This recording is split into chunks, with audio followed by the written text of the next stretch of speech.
लाडकी बहीण योजनेच्या KYC साठी एका भामट्याने महिलेकडे शरीर सुखाची मागणी केल्याचा धक्कादायक प्रकार समोर आलाय। या प्रकरणी जळगाव शहर पोलीस ठाण्यात गुन्हा दाखल करण्यात आलाय। या प्रकारामुळे मोठा संताप व्यक्त होत असून दोषीवर कठोर कारवाई करण्याची मागणी होत आहे। हे सारं प्रकरण नेमकं काय आहे ते सविस्तर पाहूयात।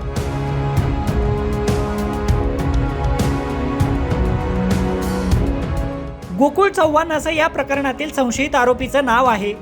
त्याने लाडकी बहीण योजनेच्या KYC साठी त्याच्याच मित्राच्या पत्नीकडे शरीर सुखाची मागणी केल्याचा आरोप आहे। हे सारं प्रकरण जानेवारी महिन्यात घडलं होतं।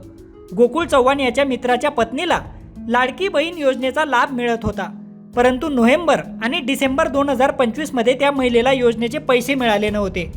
त्यासाठी KYC करावी लागणार होती। तेव्हा KYC ची कागदपत्र घेण्यासाठी तो महिलेच्या घरी गेला।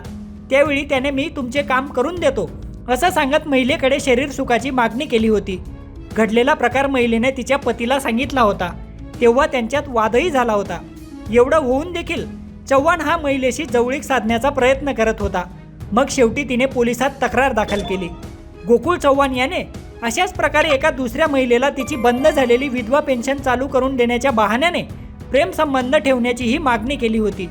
दरम्यान पीडित महिलेच्या फिर्यादीवरून चव्हाणवर गुन्हा दाखल झालाय। जळगाव शहर पोलीस स्टेशनच्या हद्दीतील गेंदालाल मिल परिसरातील पीडित महिलांनी आमच्या शहर पोलीस स्टेशनला फिर्याद दिली होती की त्यांच्या पतीचे मित्र त्यांनी त्यांच्याकडे KYC चे डॉक्युमेंट्स अपडेट करण्याच्या निमित्ताने घरी येऊन जवळीक निर्माण करायचा प्रयत्न केला होता आणि सांगितलं होतं की तुम्ही मला आवडतात आणि त्याबद्दल त्यांना विचारपूस केलेली होती।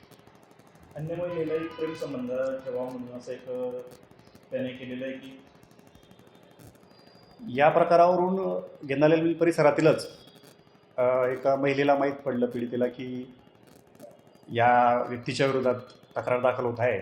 तर त्या देखील आल्या होत्या। त्यांनी असंच म्हटलं होतं की मला एका शासकीय योजनेच्या डॉक्युमेंट संदर्भात गेलो असता तेव्हा यांनी माझ्याकडे नंबरची मागणी केली होती आणि मैत्री संपादन करण्याचा प्रयत्न केला होता। पीडित महिला आहे सर, त्या पीडित महिलेचं असं म्हणणं की शरीर सुखाची मागणी केली, त्यांनी शारीरिक संबंध ठेवावे असं म्हटलंय। हो, त्यांनी उल्लेख केला आहे फिर्यादीमध्ये, परंतु ते त्यांच्या नवऱ्याचे मित्रच आहेत म्हणून त्यांच्या घरी आलेले होते आणि त्यांच्यात ते संभाषण झालं होतं आणि त्यांनी त्या पीडितेने सांगितलं होतं की हा प्रकार मी माझ्या नवऱ्याला सांगणार आहे। तुझ्या नवऱ्याला सांगितलं तर त्यांचे शाब्दिक वाद झाले, त्याच्यानंतर पण हा परत तिच्या घरी जात होता, तिला बघत होता, पाठलाग करत होता असं पण तक्रारीत म्हटलंय। हा जानेवारी महिन्यातला प्रकार आहे। मग पीडितेने त्यांच्या नवऱ्याला सांगितलं होतं, त्यानंतर देखील त्याचा प्रकार थांबला नाही म्हणून त्यांनी फिर्याद दिलेली आहे। आरोपी गोकुळ रमेश चव्हाण म्हणून आहे, तो त्याच गेंदालाल मिल परिसरातल्या पुढच्या भागात जवळच राहणार आहे आणि तिथून तो समाजसेवेच्या माध्यमातून किंवा CSC सेंटरच्या माध्यमातून मतदारांना किंवा नागरिकांना शासकीय योजनांचा लाभ मिळवून देणे असं काम करत असल्याचे आम्हाला सांगत होतो। शरद पवार गटाच्या महिला प्रदेशाध्यक्षा रोहिणी खडसे यांनी या घटनेचा तीव्र निषेध व्यक्त करत आरोपीला कठोर शिक्षा देण्याची मागणी केली आहे। या योजनेतील जाचक अटी तातडीने रद्द कराव्यात असंही त्यांनी म्हटलंय। यासोबतच त्यांनी आदिती तटकरे यांना सवाल करत महिलांवर असे प्रकार होत असताना शासनाचं याकडे लक्ष आहे का असा प्रश्न उपस्थित केलाय। 2024च्या विधानसभेच्या निवडणुकीच्या वेळेस लाडकी बहीण योजना सरकारच्या माध्यमातून आणण्यात आली आणि त्यावेळेस सरसकट महिलांना लाभ देण्यात आला आणि जेव्हा मतदान होऊन गेलं, मतदान झाल्यानंतर ह्या लाडक्या बहिणींचा लाभ मिळण्याचा आकडा कसा कमी करता येईल ह्यासाठीच सरकारकडनं प्रयत्न होताना आपल्याला दिसलेत।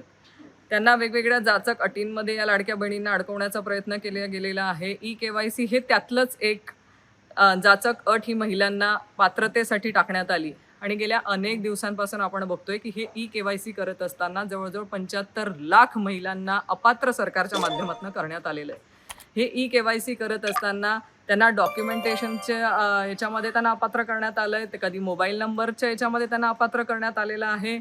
काही वेळेस तर जेव्हा महिला KYC करण्यासाठी जेव्हा जात आहेत तेव्हा त्यांचं नाव देखील परस्परच कट करण्यात आलेलं आहे, तेव्हा त्यांना KYC करण्याचा संबंधच उरत नाही।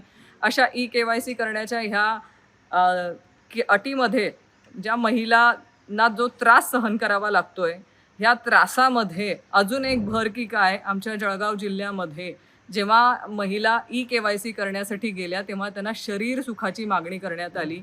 ही महाराष्ट्रातली अत्यंत दुर्दैवी आणि अत्यंत क्लेशदायी घटना म्हणावी लागेल।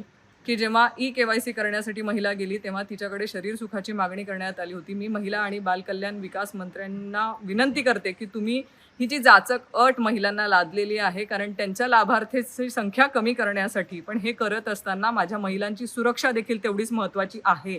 आणि ह्या घटनेचा आपण जास्तीत जास्त चांगल्या रीतीने या घटनेकडे लक्ष द्या. या आरोपींवरती कठोर कारवाई करा, जेणेकरून माझ्या माता भगिनींवरती परत कुठल्याही महिलेवरती असा प्रसंग येऊ नये.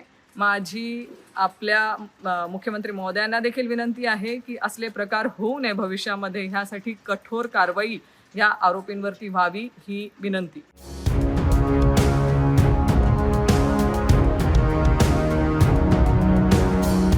लाडकी बहीण योजना ही राज्य सरकारची महत्त्वाकांक्षी योजना आहे, पण सध्या ज्या पद्धतीनं ही योजना वादाच्या भोवऱ्यात सापडली आहे त्यामुळं सरकारची अडचण झाल्याचं पाहायला मिळतंय. त्यातच जळगावात असा घृणास्पद प्रकार घडल्याने या योजनेवरच प्रश्नचिन्ह निर्माण झालंय. प्रशांत बधाने, लोकमत.com, जळगाव.